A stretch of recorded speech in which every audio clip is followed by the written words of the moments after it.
One thing I was sure of, my Uncle Leo was definitely the hero of my childhood. The smell of his Old Spice cologne carried me back into that lost childhood more than the home movies did. My uncle didn't know it, but it was the sweet, cheap smell of car dealers that took me back and made me dissolve into a dream of the past. Leo was the last dinosaur that smelled of cheap cologne, and he believed in the American dream. I was crazy about him because he believed in miracles, and even though he lived inside of life and sold Cadillacs, he always looked like a 10-year-old boy whose sleeves were too long.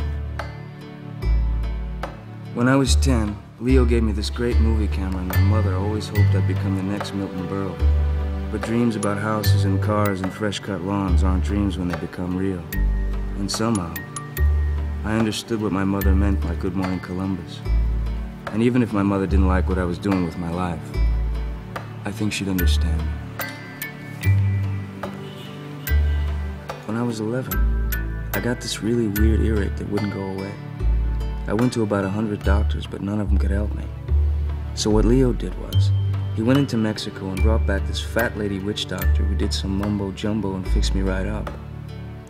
I was grateful, but somehow I thought I might have been better off mute. All in all, I had a very happy childhood.